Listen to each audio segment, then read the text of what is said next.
بسم الله الرحمن الرحيم. அஸ்ஸலாமு அலைக்கும். சகோதரர் ரஹ்மத்துல்லா அவர்கள் தொழுகை பயிற்சி வகுப்பு நடத்துவார்கள். அஸ்ஸலாமு அலைக்கும் வரஹ்மத்துல்லாஹி வபரகாத்துஹு. கண்ணியத்திற்குரியவர்களே, இறைவனை வணங்க வேண்டும் என்ற ஒரே நோக்கத்திற்குத்தான் அல்லாஹு ஜல்ல ஷானஹு தஆலா நம்மை படைத்திருக்கின்றான். வணக்க வழிபாடுகளில் இஸ்லாமிய மார்க்கத்தின் 50 கடமைகளில் ஒன்றான முதன்மையாக இருக்கக்கூடிய இந்த தொழுகை மறுமை நாளிலே முதல் முறையாக விசாரிக்கப்பட இருக்கிற இந்த தொழுகை சரியாக இருந்தால்தான் நமக்கு சொர்க்கம் கிடைக்கும். மற்ற நல்ல காரியங்களுக்கெல்லாம் நன்மை முழுமையாக வழங்கப்படும். அந்த தொழுகையை பற்றிய விசாரணையில் நாம் தவறி இருந்தோமேயானால், குறைவாக இருந்தோமேயானால், கோட்டை விட்டு இருந்தோமேயானால் நரகமே நம்முடைய தங்குமிடமாக ஆகிவிடும். அல்லாஹ் நம்மை விட்டு காப்பானாக. அது மட்டுமின்றி இந்த தொழுகையை பொறுத்த வரைக்கும் ஏனாதானமாக, தாந்தோண்டித்தனமாக, நமக்கு தெரிந்த இஷ்டப்படி அல்லது இமாம்கள் சொன்னபடி கேர்லெஸ்ஸாக நம்முடைய தொழுகை முறைகளை அமைத்துவிடக் கூடாது. அல்லாஹ்வுடைய தூதர் ஸல்லல்லாஹு அலைஹி வஸல்லம் அவர்கள்தான் நமக்கு மார்க்கத்தினுடைய முன்மாதிரி. மார்க்கத்தின் எந்த ஒரு செயல்களை செய்வதாக இருந்தாலும் அல்லாஹ்வுடைய ரசூல் ஸல்லல்லாஹு அலைஹி வஸல்லம் அவர்கள் எவ்வாறு செய்தார்களோ அப்படித்தான் நாம செய்ய வேண்டும். அல்லாஹ்வுடைய ரசூல் ஸல்லல்லாஹு அலைஹி வஸல்லம் அவர்கள் எவ்வாறு தொழுதார்களோ அப்படித்தான் நம்முடைய தொழுகை முறை அமைந்திருக்க வேண்டும். இதை பெருமானார் ஸல்லல்லாஹு அலைஹி வஸல்லம் வாயளவில் மட்டும் சொன்னால் இந்த மக்களுடைய மனதிலே இந்த தொழுகை முறையை பதிக்க வைக்க முடியாது என்ற காரணத்தினால் ஒரு நாள் மெம்பர் படியிலே நின்று தொழுகை முறையை தானாக செய்து காட்டுகிறார்கள். வாலண்டரியாக முன்வந்து மெம்பர்ல நின்று பெருமானார் ஸல்லல்லாஹு அலைஹி வஸல்லம் எவ்வாறு ருக்கு செய்யறது, எவ்வாறு சுஜூத் செய்யறது என்று செய்து காட்டிவிட்டு சொல்கிறார்கள், சல்லு, நீங்கள் தொழுங்கள். எப்படி? கமார ஐத்துமூனி உசல்லி, என்னை எவ்வாறு தொழ கண்டீர்களோ அவ்வாறு நீங்கள் தொழுது கொள்ளுங்கள் என்று அல்லாஹ்வுடைய ரசூல் ஸல்லல்லாஹு அலைஹி வஸல்லம் அவர்கள் கட்டளையிட்டு இருக்கிறார்கள். அல்லாஹ்வுடைய ரசூல் ஸல்லல்லாஹு அலைஹி வஸல்லம் அவர்கள் எவ்வாறு தொழுதார்கள், தொழுது காண்பித்தார்கள் என்பதை ஆதாரபூர்வமான ஹதீஸ்களில் நாம் அறிகின்றோம். அந்த அடிப்படையில் நம்முடைய தொழுகை முறைகளை அமைத்துக் கொள்ள வேண்டும். தொழுகையில ஆண்களுக்கு ஒரு வகை, பெண்களுக்கு ஒரு வகை என்று கிடையாது. நான் இப்பொழுது செய்து காட்டக்கூடிய முறைதான் அனைவருக்கும் பொதுவான முறை. அதே போல தொழுகையை பொறுத்த வரைக்கும் நான் வாயில சொன்னா அவங்க மனப்பாடம் ஆகாது. நான் செயல்முறை படுத்தினாதான் மனப்பாடம் ஆகும் என்பதற்காக சுருக்கமாக செய்து காட்டுவேன். தக்பீர்ல இருந்து தஸ்லீம் சலாம் கொடுக்கிற வரைக்கும் எப்படி முறை கையாள வேண்டும் என்று காட்டுவேன். இதை மிக கவனமாக நீங்க பார்க்கணும். ஏன்னா நான் தொழுகை முறையை செய்து கொண்டிருக்கும் பொழுது ஒவ்வொரு முறைகளிலும் எவ்வாறு நாம் நிற்க வேண்டும், எவ்வாறு ருக்கு செய்ய வேண்டும், எவ்வாறு சுஜூது செய்ய வேண்டும் என்ற முறைகளை வரிசையாக சொல்வேன். சரியான முறைகளை மட்டுமே சொல்லிட்டு வருவேன். அதற்கு முன்பாக, அதாவது அந்த சரியான முறைகளை சொல்லிக் கொண்டிருக்கும் பொழுது ஒரு சில பெரும்பான்மையாக மக்கள் கடைபிடித்து வரும் சில தவறான முறைகள் கூடாது என்பதையும் இடையில சொல்லுவேன். அதன் அடிப்படையில் நம்முடைய தொழுகை முறைகளை நாமும் பேணி இறைவனுடைய தூதர் ஸல்லல்லாஹு அலைஹி வஸல்லம் அவர்களை பின்பற்றிய முழு அந்த கூலியை பெறுவோமாக. கண்ணியத்திற்குரியவர்களே, முதல்ல தொழுகையை தொடங்குவதற்கு முன்பாக நம்முடைய உடல் சுத்தம் தேவை இருக்கிறது. அதற்கு உழு செய்ய வேண்டும். உழு செய்வது எப்படி? உழு செய்யற முறையும் உழு செய்யறதுக்கு தண்ணி இல்லாத பட்சத்தில் செய்ய வேண்டிய இன்னொரு முறையும் உங்களுக்கு விளக்கிறோம். அப்புறம் தொழுகை முறைக்கு போயிடலாம். முதல்ல ஆரம்பத்தில் பிஸ்மில்லா என்று சொல்லி எந்த ஒரு செயலை தொடங்குறதுனாலும் பிஸ்மில்லான்னு சொல்லணும். பிஸ்மில்லா என்று சொல்லி இரு கைகளையும் மணிக்கட்டு வரை கழுவ வேண்டும். இரு கைகளையும் மணிக்கட்டு வரை ஒரு முறை கழுவலாம், 2 முறை கழுவலாம், 3 முறை கழுவலாம். அதுக்கு மேல போயிடக்கூடாது, அது தவறான காரியம். நபி ஸல்லல்லாஹு அலைஹி வஸல்லம் அவர்கள் கண்டித்திருக்கிறார்கள், 3 முறைக்கு மேல போயிடக்கூடாது. 1, 2, 3. அதற்கடுத்து வலது கையிலே தண்ணீரை எடுத்து வாயிலே ஊத்தி நாசிக், அதாவது நம்முடைய வாயிலே வாய்க்கு பிடிப்பதற்காக ஊத்த வேண்டும். இடது, அதாவது அது போல இந்த வலது கையிலே தண்ணீரை எடுத்து இந்த மூக்குக்கும் தண்ணீர் செலுத்துவார்கள். இந்த 2 செயலை நம்முடைய சமுதாய மக்கள் தனித்தனியாக செய்து வருகிறார்கள். இது ஒரு ஆதாரம் இருக்குது. அதாவது வலது கையில இப்படி தண்ணி எடுத்து வாயில போட்டு, அதாவது வாய்க்கு பிடித்து விட்டு 3 முறையோ 2 முறையோ 1 முறையோ இப்படி செய்து விட்டு அதற்கடுத்து மூக்குக்கு தண்ணீர் செலுத்துவார்கள். இவ்வாறும் செய்யலாம். ஆனால் நபிகள் நாயகம் ஸல்லல்லாஹு அலைஹி வஸல்லம் பெரும்பான்மையாக எப்படி செய்திருக்கிறார்கள் என்றால், வலது கையில் இப்படி தண்ணி எடுத்து வாயில கொஞ்சம், அப்படி மூக்குல கொஞ்சம் சேர்த்துக்குவாங்க. மூக்குல சேர்த்த பிறகு மூக்குல இடது கையால சிந்தி விட்டு வலது கையால் வலது வாய், இந்த இடது கையால சிந்தின பிறகு வாய்க்கு பிடிச்ச தண்ணியை துப்பிடுவாங்க. இந்த செயலை செஞ்சிருக்கிறாங்க. இது மாதிரி நாம செய்யலாம். அதே மாதிரி தண்ணி வாய்க்கு பிடிக்கிற தனியா 1 முறை 2 தடவை 3 தடவை, அல்லது அதே மாதிரி அதுக்கு அடுத்து மூக்கு நாசிக்கு தண்ணி செலுத்துறது 1 முறை அல்லது 2 முறை அல்லது 3 முறை செய்யலாம். 3 முறைக்கு மேல போயிடக்கூடாது. அதற்கடுத்து இரு கைகளில் தண்ணீரை அள்ளி முகங்களை கழுவ வேண்டும். முகங்கள்னா எப்படி எவ்வளவு கழுவணும்? சும்மா மேலாப்புல கழுவிடலாமா? ஆண்கள் தாடிய மேலாப்புல இப்படி கழுவிட்டு போயிடலாமா? கழுவக்கூடாது. இந்த நெத்தியிலிருந்து இந்த கழுத்தினுடைய அந்த தொண்டை குழி வருதா இல்லையா, இதுதான் அந்த முகத்தினுடைய அளவு, மேல் கீழ் அளவு. இது இந்த அளவு முழுக்கவும் தண்ணீர் செல்ல வேண்டும். சொட்டை விட்டு விடக் கூடாது, அரைகுறையாக கழுவக்கூடாது. தண்ணீரை எடுத்து அப்படியே முழுமையாக முகத்தை கழுவ வேண்டும். ஒரு முறை கழுவலாம், 2 முறை கழுவலாம், 3 முறை கழுவலாம். அதற்கடுத்து என்ன? கைகளை கழுவுவது. தண்ணீரை எடுத்து வலது கையை அந்த வலது முட்டுக்கை உட்பட, அதாவது முழங்கை என்ன செய்யணும்? கழுவணும். முழங்கை உட்பட இதுவரைக்கும் கழுவணும். நம்ம மக்கள் இப்படி சட்டையை மடிச்சுட்டு இதுவரை கழுவிட்டு போயிடக்கூடாது. முழங்கை உட்பட மேல் வரைக்கும் என்ன செய்யணும்? இதுவரைக்கும் கைகள்ல தண்ணி ஊத்தி கழுவணும். ஒரு முறை கழுவலாம், 2 முறை கழுவலாம், 3 முறை கழுவலாம். அதற்கடுத்து இடது கை, இடது கையும் இதே மாதிரி முழங்கை உட்பட 1 முறையோ 2 முறை 3 முறை வரை கழுவலாம். அதற்கடுத்து கைகளை கழுவிய பிறகு மசகு செய்யறது. நம்ம மக்கள் மசகு என்ன செய்வாங்க? அப்படி எடுத்து தண்ணியில முக்கி செய்வாங்க, இப்படின்றாங்க. இது தவறான வழி. இது நபிசாசனம் காட்டி தரல. அதே மாதிரி சில மக்கள் என்ன செய்வாங்க? தண்ணி எடுத்து அவ்வளவுதான் மசகு, அப்புறம் காது சுத்தம் பண்ண போயிருவாங்க. அதுவும் நபிசாசனம் காட்டி தரல. மசகு செய்யற முறை என்னன்னா, தண்ணீரை தொட்டு தன்னுடைய இரு கைகளால் அந்த தலையினுடைய முன்பகுதியிலிருந்து பின்பகுதி வரை அப்படியே கொண்டு செல்ல வேண்டும். அப்படியே பின்பகுதியிலிருந்து முன்பகுதிக்கு கொண்டு வர வேண்டும். இதுதான் தலைக்கு மசகு செஞ்ச ஒரு முறை. இப்படி ஒரு தடவை இப்படி செய்யறோமா, இப்படி ஒரு தடவை செய்யலாம். 2 முறையும் இப்படி செய்யலாம். 3ஆவது முறை செய்யறதுக்கு இல்ல, ஒரு முறை செய்யலாம், 2 முறையும் செய்யலாம்.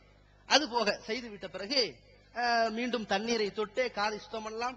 தண்ணீரை தொடாமலும் காதை சுத்தம் பண்ணலாம். எப்படி சுத்தம் பண்றது? ஆட்காட்டி விரலை காதிலே நுழைத்து விட்டு இந்த கட்டை விரலால் காதுக்கு பின்பகுதியை சுத்தம் செய்ய வேண்டும். இப்படி வச்சு இப்படி சுத்தம் பண்ணிடணும். காதுல இருக்கிறதெல்லாம் அப்படி சுத்தம் ஆயிடும். இப்படி சுத்தம் செய்ய வேண்டும். இது 1 முறை 2 முறை அவ்வளவுதான். அதுக்கப்புறம் என்ன? கால்களை கழுவுவது. கால்களை கழுவும் பொழுது இந்த காலுடைய கரண்டை கால் வரைக்கும் என்ன செய்யணும்? கழுவணும். 1 முறை 2 முறை அல்லது 3 முறை. அதற்கு மேல போயிடக்கூடாது. கால்களை கழுவுல முறை. காலை நல்லா தேய்ச்சி கழுவணும், விரல்களை கோதி கழுவணும். அந்த விரல்களுக்கு அழுக்கெல்லாம் சுத்தமாகிற அளவுக்கு எந்தவித அறகுறை இல்லாம சொட்டை இல்லாம கழுவணும். இது ஒழு செய்யற முறை. ஒழு செய்து முடித்த பிறகு அஷ்ஹது அல்லா இலாஹ இல்லல்லாஹு வஹ்தஹு லா ஷரீக லஹ் வ அஷ்ஹது அன்ன முஹம்மதன் அப்துஹு வ ரசூலுஹு என்று சொன்னால் சொர்க்கத்தினுடைய 8 வாசல்களும் திறந்து வைக்கப்படுகிறது என்று நபி ஸல்லல்லாஹு அலைஹி சொன்னாங்க. அதை சொல்லிக் கொள்ள வேண்டும். இது நம்ம தண்ணீர் இருக்கும்போது செய்ய வேண்டியவை. தண்ணீர் இல்ல, தண்ணி இருந்தாலும் கூட அதை உபயோகிக்கப்படுத்தக்கூடிய நிலைமையில் நாம இல்ல, உடம்பு சரியில்லாம போயிருது, தண்ணி யூஸ் பண்ண முடியாது. இந்த மாதிரியான சூழ்நிலையில தயமம் செய்ய வேண்டும். தயமம் எதுல செய்யறது? சுத்தமான மணல்ல செய்யணும். சுத்தமான மணலை தொட்டு ஒரு அடி அடிச்சு உதறி விட்டு இரு கைகளை தடவறோம்ல, அந்த தயம முறை எப்படின்னு சொன்னா, முதல்ல அடிக்கணும், உதறி விட்டு முகத்தை சுத்தம் செய்ய வேண்டும் 1 முறை. அப்புறம் இரு கைகளை மணிக்கட்டு வரைக்கும், ரொம்ப இவ்வளவு போயிடக்கூடாது. நம்ம மக்கள் மண்ணுன்னு கை வரைக்கும் சொல்லிட்டு முகமெல்லாம் செஞ்சுட்டு கால்லாம் மணல் தேய்ச்சிட்டு இது செய்யக்கூடாது. ஒரு தட்டு தட்டணும், சுத்தம் பண்ணிட்டு முகத்தை சுத்தம் பண்றது, அப்புறம் கைகளை சுத்தம் பண்றது, அவ்வளவுதான். முகம் கை இரண்டுக்கும் ஒரே முறைதான் தட்ட வேண்டும். முன்கை மட்டும்தான், கையின்னு இவ்வளவு வந்துடாதீங்க, மணிக்கட்டு வரைக்கும் முன்கை மட்டும்தான் சுத்தம் பண்ணணும். இது தயமம் செய்யற முறை. இப்ப தொழுகையினுடைய ஆரம்பத்திலிருந்து வருவோம்.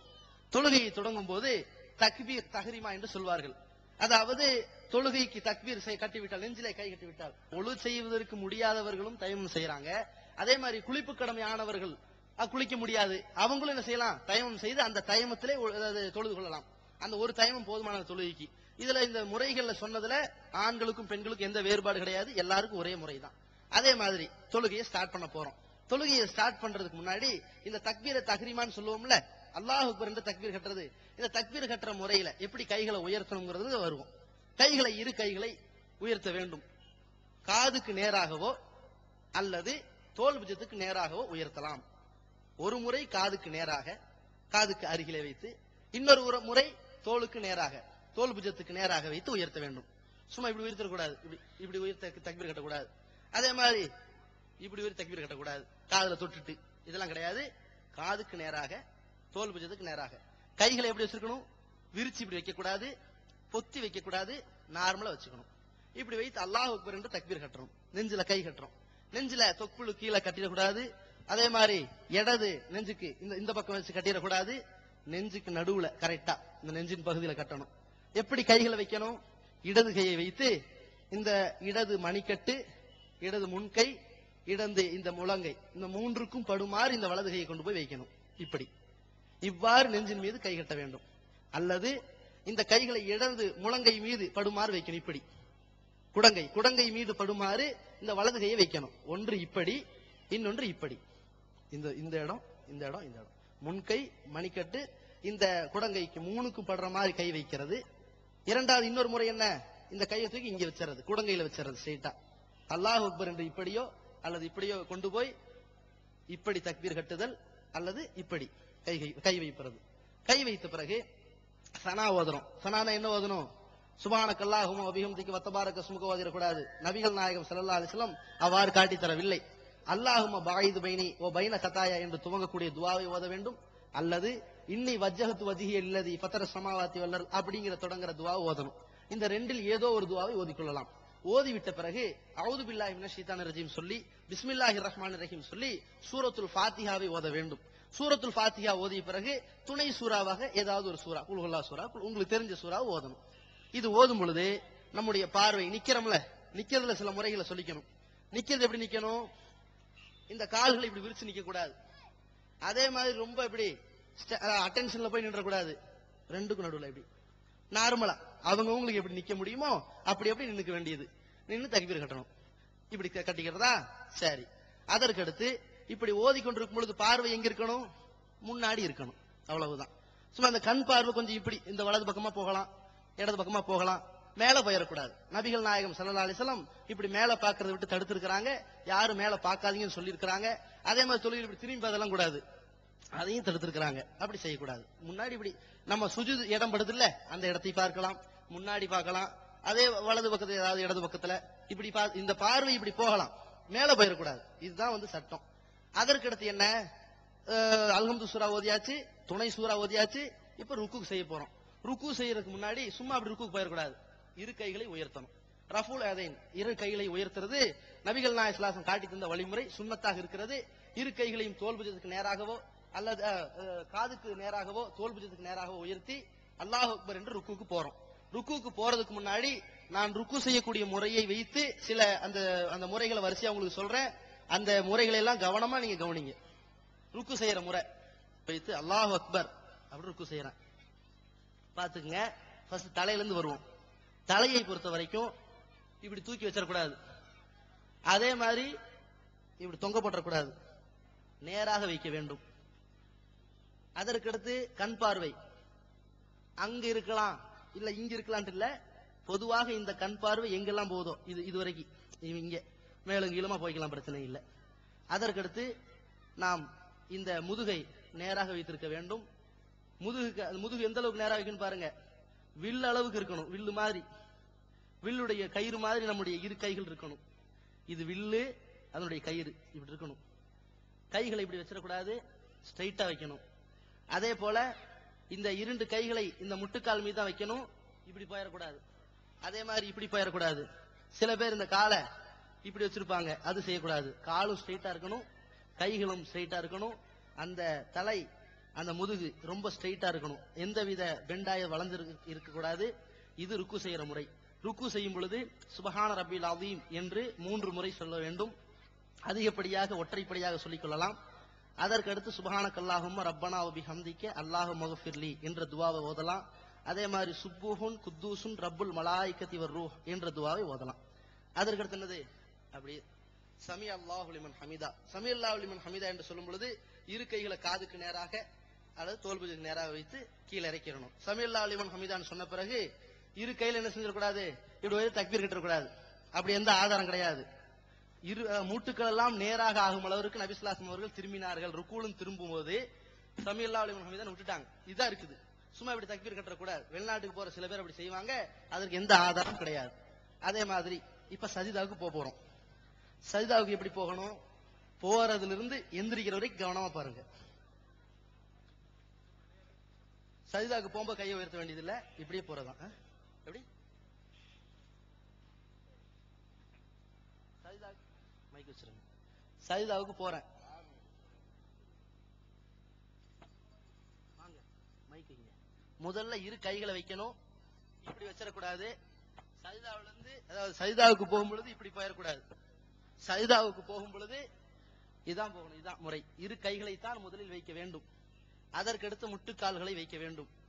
அதற்கடுத்து இந்த இரண்டு கைகளை தோல் புஜத்துக்கு நேராகவோ அல்லது காதுகளுக்கு நேராகவோ, இரு காதுகளுக்கு நேராகவோ வைக்க வேண்டும். அதற்கடுத்து வைக்கக்கூடிய நாம் கைகளை விரிச்சு வைக்க கூடாது, ரொம்ப சுருக்கி வச்சிடக்கூடாது, நார்மலா வச்சுக்கணும்.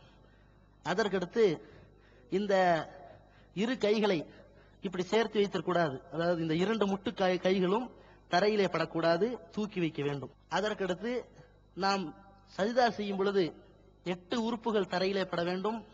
நெற்றி, மூக்கு, இரு கைகள், 2 முட்டுக்கால்கள், 2 கால் விரல்கள், அந்த கால் பாதங்கள். ஆமா. அதற்கடுத்து இந்த இரு கால்களை எப்படி வைக்கணும்னா இப்படி விரிச்சு வச்சிடக்கூடாது, சும்மா இப்படி வச்சிடக்கூடாது. இரு கால்களை சேர்த்து வைக்க வேண்டும். 2 குதிகால்களை நபிகள் நாயகம் ஸல்லல்லாஹு அலைஹி வஸல்லம் அவர்கள் சஜிதா செய்யும் பொழுது சேர்த்து வைத்திருந்தார்கள் என்ற ஹதீஸ் இருக்கிறது. அவ்வாறு வைக்க வேண்டும். இதுதான் சஜிதா செய்யற முறை. சஜிதா செய்யற முறையை உங்களுக்கு இந்த வாக்குல காட்டுறோம். கைகளை உயர்த்தக்கூடாது.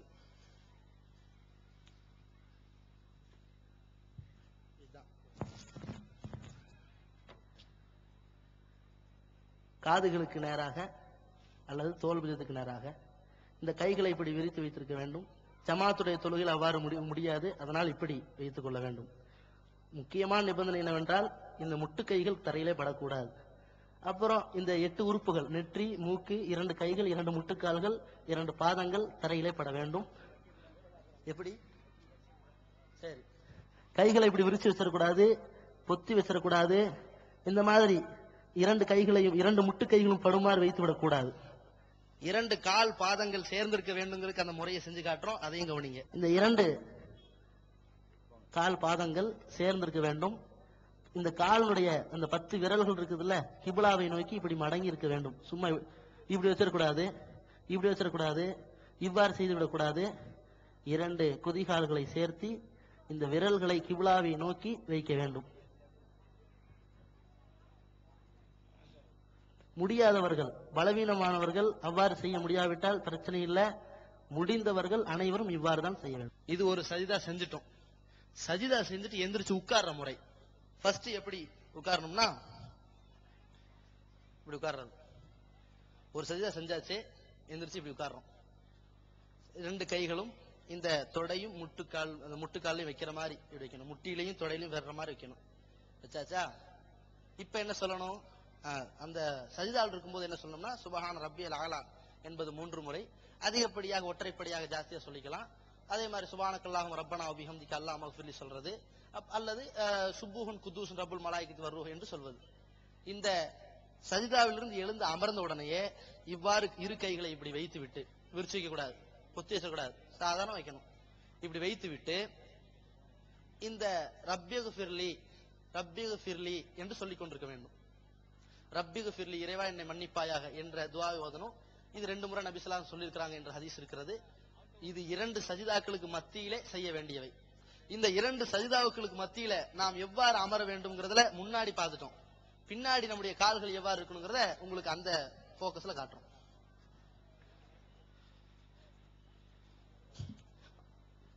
பின்னாடி எப்படி இருக்கணும்னு சொன்னா, வலது கால் கால் விரல்கள் கிபிலாவை நோக்கி மடிந்திருக்க வேண்டும். இடது கால் விரல்கள், இந்த கால் குதிகால் இருக்குது, பித்தட்டுக்கு அடியிலே இருக்க வேண்டும். இவ்வாறு 2 சஜிதாக்களுக்கு மத்தியிலே எழுந்து அமர வேண்டும். இப்படி அமரும் பொழுது ரப்பிகுஃபிர்லி என்று சொல்ல வேண்டும்.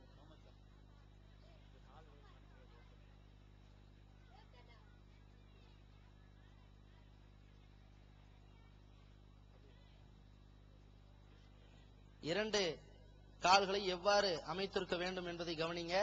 வலது காலை எப்படி நெட்ட வச்சிருக்கிறோம் கவனிங்க. இந்த வலது காலினுடைய விரல்கள் கிபிலாவை முன்னோக்கி மடிந்திருக்க வேண்டும். இடது காலினுடைய அந்த குதிகால் விரல்கள் கிபிலாவை நோக்கி மடிந்திருக்க வேண்டும், நெட்டப்பட்டு இருக்க வேண்டும். அதே போல இந்த இடது காலினுடைய அந்த குதிகால் அத பித்தட்டுக்கு அடியிலே இவ்வாறு படுக்க வைத்திருக்க வேண்டும். இதுதான் 2 சஜிதாக்களுக்கு இடையிலே நாம் அமரக்கூடிய முறை. இந்த கால் விரல்களை கிப்லாவை முன்னோக்கி மடித்திருக்க வேண்டும் என்பது நபிமொழி. அவ்வாறு நாம் செய்ய வேண்டும். இந்த நேரத்திலே ரப்பி ஃபிர்லி என்று ஓத வேண்டும். இது சஜிதாவிலிருந்து, அதாவது ஒரு சஜிதா செய்துவிட்டு எழுந்து அமரக்கூடிய முறை. அதற்கடுத்து இன்னொரு சஜிதா செய்வோம். சஜிதா செய்யற முறை உங்களுக்கு சொல்லியிருக்கிறோம். அதற்கடுத்து நாம் எழுந்து விடுகிறோம். இதுதான் ஒவ்வொரு தொழுகையில நாம் கடைபிடிக்க வேண்டிய ருக்குவுடைய முறைகள், கியாம் நிற்க வேண்டிய முறைகள். இதெல்லாம் சரி. 2 ரக்காத்து தொழுகைனா பிரச்சனை வராது. எந்தெந்த தொழுகையில 2 அத்தஹியாத்துகள் இருக்குதோ, லுஹரு, அஸ்ரு, மக்ரிப், இஷா, இந்த மாதிரி தொழுகையில 2 அத்தஹியாத்துகள் இருக்குது. 2 அத்தஹியாத்துகளும் நபி ஸல்லல்லாஹு அலைஹி வஸல்லம் அவர்கள் 2 அமர்வுகளை வித்தியாசப்படுத்தி காட்டியிருக்கிறாங்க. தொழுகையினுடைய இடை அமர்வாக இருக்குமானால் அதற்கு ஒரு வகையிலே நாம் அமர வேண்டும்.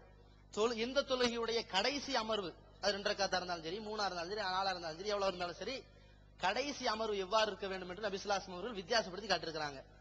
இந்த இடை அமர்வுல எப்படி அமரணும்? இப்படித்தான் அமரணும். இந்த வலது கை முட்டுக்கால் மீதும் தொடையின் மீதும் பட்டிருக்க வேண்டும்.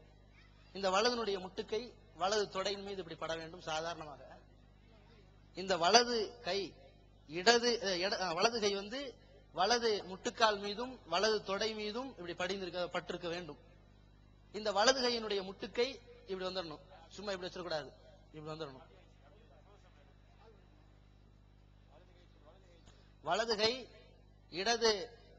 வலது முட்டுக்கால் மீதும் வலது தொடையின் மீதும் இரண்டும் படிந்து இப்படி இரண்டையும் சேர்த்து பிடித்திருக்க வேண்டும்.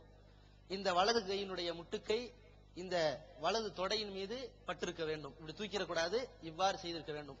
இடது கையை பொறுத்த வரைக்கும் இந்த இடது கையை இந்த இடது தொடையின் மீது முட்டியின் மீது படுமாறு வைத்துவிட்டு இடது கையை இப்படி தூக்கி வைத்திருக்க வேண்டும். இப்படி வச்சிடக்கூடாது. வலது கை தொடையில படணும். நம்ம வலது முட்டுக்கை, இடது முட்டுக்கை தூக்கி இருக்கு, இப்படி போயிடக்கூடாது. அதே மாதிரி இப்படி போயிடக்கூடாது, இப்படி போயிடக்கூடாது. இப்படிதான் செய்யணும். இவ்வாறு செய்வதுதான் நபி வழி. இது ஒவ்வொரு தொழுகையினுடைய இடை அமர்வு. 2 அமர்வுகள் கொண்ட தொழுகையில முதல் அமர்வுல இவ்வாறு நாம் அமர்ந்த உடனேயே தனது 2 விரல்கள், கடைசி 2 விரல்கள், அந்த சுண்டு விரல், மோதிர விரல் 2 இப்படி மடிச்சுக்கிறோம். இந்த 2 விரல்களை மடிச்சுக்கணும். நடுவிரலையும் கட்டை விரலையும் வளையம் போல் வைத்து விட வேண்டும். இந்த ஆட்காட்டி விரலை உயர்த்தி அசைக்க ஆரம்பித்து விட வேண்டும். இவ்வாறு கடைசி 2 விரல்களை மடித்து நடு விரலையும் கட்டை விரலையும் வளையம் போல் வைத்து ஆட்காட்டி விரலால் யாரையோ அழைப்பது போல், மேலுங்கிலுமா எப்படி அசையுமோ, ஒருத்தரை இப்படி கூப்பிட்டா எப்படி அசையுமோ அது மாதிரி யாரையோ அழைப்பது போல இவ்வாறு முதல்ல அப்படி உயர்த்தணும். உயர்த்தி விட்டு அசைக்க ஆரம்பிச்சிடணும்.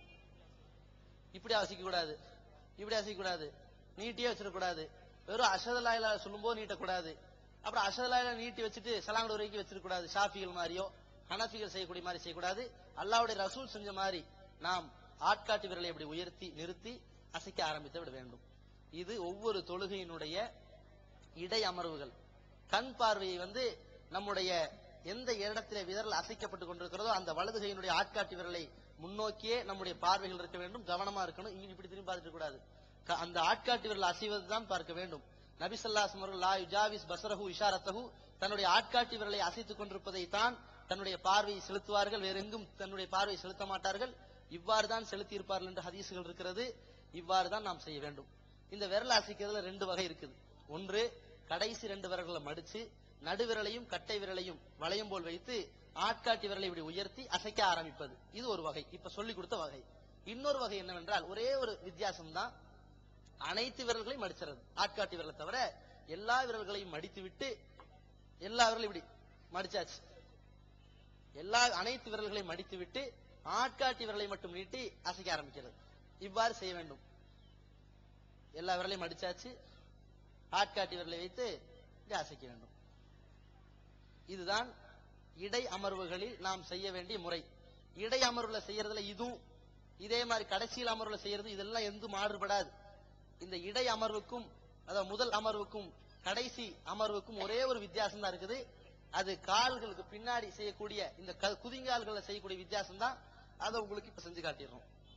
தொழுகையில் அதாவது 2 அமர்வுகள், 2 அத்தஹியாத்துகள் ஓத வேண்டிய தொழுகையில் முதல் அத்தஹியாத்தில் அமரும் பொழுது இவ்வாறு அமர வேண்டும். பின்னாடி காலை கவனிங்க. இடது காலை இப்படி மடித்து பித்தட்டுக்கு அடியிலே வைக்க வேண்டும். வலது காலை இவ்வாறு நெட்டி விரல்கள் கிப்லாவை முன்னோக்கி இருக்க வேண்டும். அத 2 சஜிதாவுக்கு மத்தியில எப்படி உட்காருவோமோ அந்த மாதிரி உட்கார்ந்துடணும். 2 சஜிதாக்கு மத்தியில விரல் அசைக்க மாட்டோம். இந்த அமர்வுல உட்காரும் பொழுது விரலை அசைக்க ஆரம்பிக்கணும். இது 2 அமர்வுகள் கொண்ட தொழுகையில முதல் அமர்வில் நாம் செய்ய வேண்டிய முறை. இதே கடைசி எந்த தொழுகையில் இறுதியாக நாம் அமர்கிறோமோ அந்த தொழுகையில் செய்ய வேண்டிய, அந்த அமர்வில் செய்ய வேண்டிய முறை என்னவென்றால் ஒரே ஒரு வித்தியாசம் தான். நல்ல கவனிங்க. இந்த இடது காலை வலது காலுக்கு இடையிலே சொருகிவிட வேண்டும். சொருகி இந்த வலது காலை கிபிலாவை நோக்கி ஏற்கனவே நட்டி வச்ச மாதிரியே நட்டி வச்சுக்கிட்டு, ஒரே ஒரு வித்தியாசம், பித்தட்டுக்கு அடியில் இருந்த காலை இடது காலை அப்படியே வலது காலுக்கு இடையில் நுழைச்சாச்சு, அவ்வளவுதான். இவ்வாறு செய்ய வேண்டும். இது ஆரம்பத்தில் செய்யறது கஷ்டமா இருந்தாலும் போக போக பழகிக் கொள்ளுங்கள். இவ்வாறு செய்து வேற எந்த மாற்றம் கிடையாது. கைகள் அப்படித்தான் வைக்கணும். இடது கையை அந்த இடது முட்டுக்கால் மீது தொடையின் மீது படுமாறு வைத்து விட வேண்டும். வலது கையை வலது முட்டுக்கால் மீதும் தொடையின் மீது படுற மாதிரி வைக்கணும். வலது முட்டுக்கையை தொடையின் மீது இப்படி வச்சு இப்படி சாய வச்சிருக்கணும். இந்த வலது காலை நெட்டி கிபிலாவை முன்னோக்கி வைக்கணும். இந்த முதல் அமர்வுல செய்யக்கூடிய முறையில இருந்த கால், இந்த இடது கால் பித்தட்டுக்கு அடியில் இருந்த கால் வலது காலுக்கு இடையிலே சொருகி விட வேண்டும். வலது காலுக்கு கீழே கொண்டு போய் சேர்த்து விட வேண்டும். இந்த முறை மட்டும் நம்முடைய மக்கள் சில பேருக்கு கஷ்டமாக இருக்கலாம். அதை நபி ஸல்லல்லாஹு அலைஹி வஸல்லம் அவர்கள் காட்டி தந்த வழிமுறையா இருக்கும் காரணத்தினால் கொஞ்சம் கொஞ்சமாக இந்த முறைக்கு தங்களுடைய செயல்பாடை அமைத்துக் கொள்ளுமாறு கேட்டுக்கொள்கிறோம். இப்படியே கடைசி அமர்விலே விரலை அசைத்துக் கொண்டிருக்கும் பொழுது இந்த அத்தஹியாத் அனைத்தும் ஓதி முடித்த பிறகு அஸ்ஸலாமு அலைக்கும் வ ரஹ்மத்துல்லாஹ் என்று சொல்லி சலாம் கொடுக்க வேண்டும். சலாம் கொடுக்கும் பொழுது வலது கன்னம் பின்னாடி இருக்கக்கூடிய மக்களுக்கு தெரிகிற மாதிரி இவ்வாறு கொடுக்கணும். அஸ்ஸலாமு அலைக்கும் வ ரஹ்மத்துல்லாஹ், அப்புறம் அஸ்ஸலாமு அலைக்கும் வ ரஹ்மத்துல்லாஹ், அஸ்ஸலாமு அலைக்கும் வ ரஹ்மத்துல்லாஹ், அஸ்ஸலாமு அலைக்கும், இப்படி செஞ்சிடக்கூடாது. தலையை தொங்க விட்டுறக்கூடாது. அஸ்ஸலாமு அலைக்கும் வ ரஹ்மத்துல்லாஹ், அஸ்ஸலாமு அலைக்கும் வ ரஹ்மத்துல்லாஹ், இப்படி செஞ்சிடக்கூடாது. காரணம் கையை வச்சிருக்கிறோம், விரலாட்டி முடிச்சாச்சு. அஸ்ஸலாமு அலைக்கும் வ ரஹ்மத்துல்லாஹ், அஸ்ஸலாமு அலைக்கும் வ ரஹ்மத்துல்லாஹ், அப்படியே கழுத்தை வச்சு அப்படி சுட்டக்கூடாது. சாதாரண அப்படி திரும்புறதுதான். இந்த மாதிரி செய்துவிட வேண்டும். இதுதான் தொழுகையை நம்முடைய தக்பீர்ல இருந்து தஸ்லீம் சலாம் கொடுக்கிற வரைக்கும் நாம் மேற்கொள்ள வேண்டிய முறை. இது போக சில சந்தேகங்கள் உங்களுக்கு இருக்கலாம். எத்தனையோ வகையான தெளிவான விளக்கங்கள் உங்களுக்கு தேவைப்படலாம். இதையெல்லாம் உங்களுக்கு தெளிவாக தெரிய வேண்டும் என்றால் தமிழ்நாடு தௌஹீத் ஜமாத்துடைய மார்க்க அறிஞர்களின் மேற்பார்வையிலே வெளியிடப்பட்ட நபி வழியில் தொழுகை சட்டங்கள் என்ற புத்தகத்திலே தக்பீர் முதல் தஸ்லீம் வரை முழுமையாக தெளிவாக பல ஆதாரங்களோடு விளக்கப்பட்ட புத்தகம் வெளியாகி இருக்கிறது. ஒரு 30 ரூபாய் தான். அந்த புத்தகத்தை பார்த்து படித்தீர்கள் என்றால் இந்த புத்தகத்துல நான் சொல்லிக் கொடுத்த இந்த சாதாரண அந்த கடமையான தொழுகையை நிறைவேற்ற முறையோடு ஜும்மா தொழுகையிலிருந்து ஈது தொழுகையிலிருந்து வித்ரு தொழுகையிலிருந்து அதுல குனுத்தோதர முறையில் எல்லாமே A to Z உங்களுக்கு தொழுகையில எல்லா வகையான சந்தேகங்களுக்கும், தொழுகையில மறதி ஏற்பட்டா என்ன செய்யறது, தொழுகையில சஜிதா வரக்கூடிய வசனங்களை ஓதினால் எவ்வாறு சஜிதா திலாவத் செய்யறது, இது எல்லாம் உங்களுக்கு தெளிவாக விளக்கப்பட்ட அந்த நூல் வெளிவந்திருக்கிறது. அதை தவறாமல் வாங்கி படித்து புரிந்து உங்களுடைய தொழுகை முறையை பெருமானா ஸல்லல்லாஹு அவர்கள் காட்டி தந்த 2வது ரக்காத்துல எப்படி எந்திரிக்கணும் கேக்குறாங்க. இந்த கைகளை உயர்த்துறோம்ல, ருக்குவுக்கு முன்னாடி அதாவது அல்லாஹ் அக்பர் தக்பீர் கட்டும் பொழுது உயர்த்தணும். சொல்றேன், ருக்குவுக்கு முன்னாடி உயர்த்தணும். ருக்குவுக்கு போயிட்டு சமியல்லாஹு லிமன் ஹமீதா என்ற ருக்குவிலும் திரும்பும் போது உயர்த்த வேண்டும். வேற எப்போ உயர்த்தணும்? 2 ரக்காத்துகள் முடிந்து விட்டு 3வது ரக்காத்துக்காக எந்திரிக்கும் போது உயர்த்தணும். ரக்காத்து சஜிதா செய்துட்டு எப்படி எந்திரிக்கணுங்கிற முறையை மட்டும் விடுபட்டு சொல்லிடுறேன். சஜிதா செய்து விட்ட பிறகு எந்திரிக்கிற முறை, சஜிதா செஞ்சாச்சு, சும்மா இப்படி எந்திரிச்சிடக்கூடாது. நாம் மக்கள் பெரும்பான்மையாக செய்யக்கூடிய தவறான செயல் இது.